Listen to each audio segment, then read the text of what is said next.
can have me come. Oh, hi there, and welcome to CommChat. We're up to number 9. And this is the last one of the 2011 semester. Joining us is Dr. Jennifer Gregg. Yay! Yay! And we didn't say who we were. Oh. I'm Ralph Merkel. Mary Ashlock. This is CommChat. You know and love us. Yes. And Dr. Jennifer Gregg, you run our Graduate program. And yeah, in communication.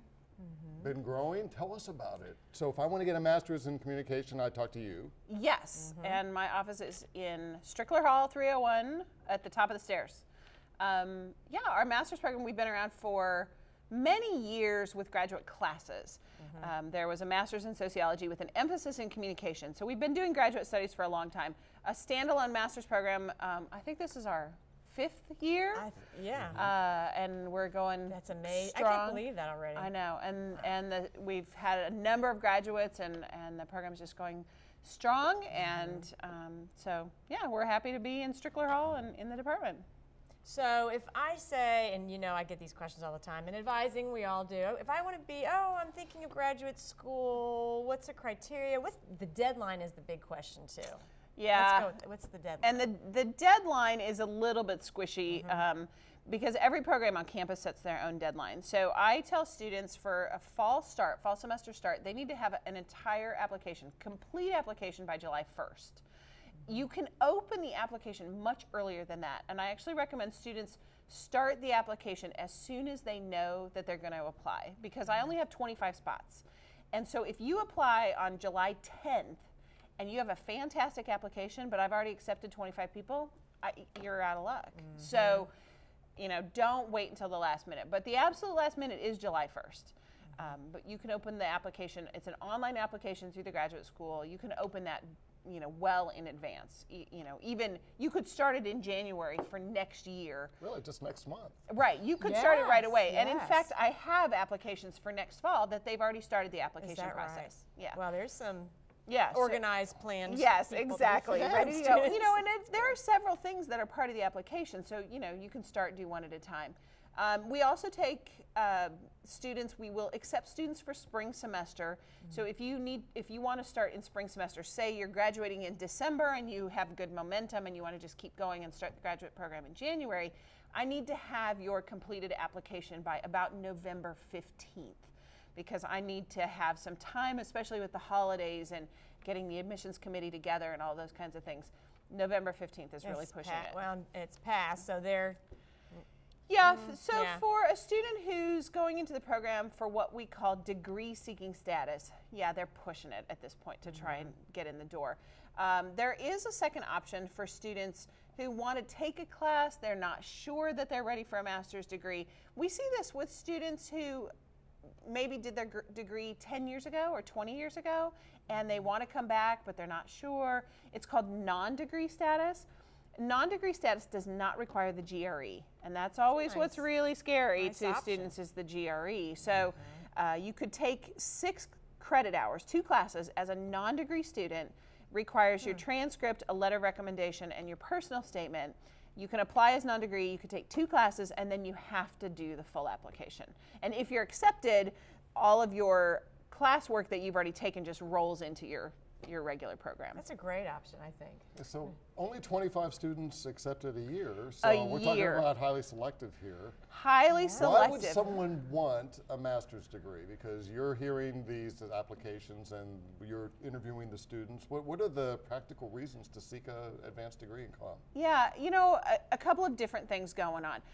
A number of our applicants are students who are working in the field of communication. They're a communication coordinator at a local corporation or business, and they want to move up to the next level. They want to become a director or a manager. Most of those next tier jobs require a graduate degree. So students will get a master's degree after they've had some work experience. The other thing is we'll hear from students who did their undergraduate degree and they took video production courses, or they took news writing courses, and they've learned, you know, the skills, but now they want more of the theoretical implications of it, and they'll do a graduate degree, because a graduate degree tends to be more the theory behind what works, not the nuts and bolts of writing the press release, but when to use the press release, when and how to use corporate culture, It's a class. A lot of strategical. Yeah, so Mary teaches the corporate communication class and learning more about corporate culture and things like that. So, so a number of different reasons. Some students, they're ready to move up for a promotion, and other students feel like they need a little bit more background information to get into that next job. And we have graduate students who are still doing internships at the graduate level to get their foot in the door for that first job. So. And as it, because of the soft job market, are you seeing more and more students say, you know what, I'm just going to stick around and get a master's because the job market is kind of bad out there and I'll make myself more marketable, or is that?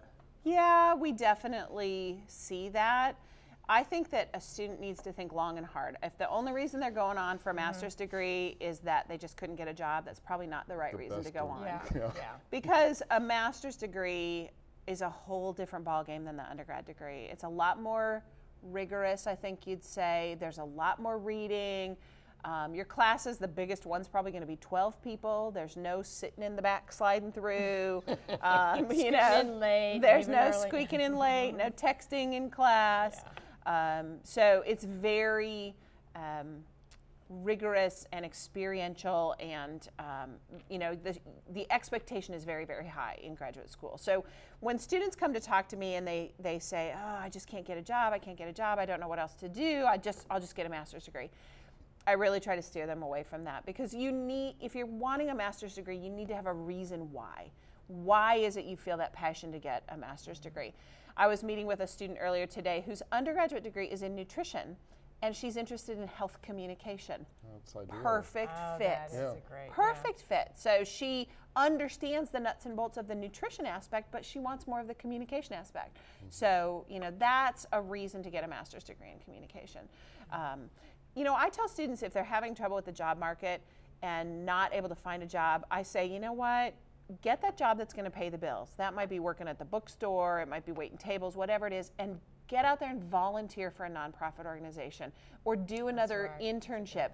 You know, I mean, there are organizations that might not be able to pay you but could use your help to get that experience. The experience is going to help you get the job just as much as the master's degree is. Not that I don't want students to apply, but if the only reason is because of that job market, then, you know, I think there's some other strategies they can be thinking about. Well, and you and the committee take it very seriously when someone writes their essay on why they want to go to, you know, to graduate school. Yeah, and that would be sort of the death note to say, well, I couldn't get a job, so I'm just going to go to graduate school. I don't say that, but you can figure that out. Sometimes they actually do say things like that. Well, honesty can sometimes be the best policy. Well, sometimes, yes, but maybe not that. And nuts and bolts real fast. 2-year program? 2-year if you're full-time. If you're full-time. Ours is a 37-hour master's program. Okay. There is a thesis and a non-thesis option. So students have choices in how they complete the program. Full-time in graduate school is 9 credit hours, which undergrads sometimes think, oh, well, I can take a lot more than that. You really can't. You know, at the grad level, 9 is a lot. So if you do 9 hours each semester, it's 2 years. Many of our students take 6 hours, and they go 6 in the fall, 6 in the spring, 6 in the summer, and then they finish in 2 years and 2 summers. You know, if they're working professionals, you can't take 9 hours and work full time. So they do part time and finish 2 to 3 years. So if you are indeed interested in furthering your education at the University of Louisville in the Communication Department, Dr. Jennifer Gregg can help you. They should call you at 852. 6976, and the office staff can transfer me, or my email is jennifer.gregg@louisville.edu. And my office is at the top of the stairs. And if my door's open, knock, you know, I'm happy to have people pop in. And she really does help students tremendously for this program. Yeah, so I'm happy to have them stop by. Great. Well, we appreciate your taking the time to join us here in CommChat. CommChat. I'm happy Last to do one it. of 2011, student produced, by the way. Students behind the Thank you, camera switching and doing That's audio. awesome. Thank you. Happy holidays to everyone, because this is the last one. We'll see you in 2012.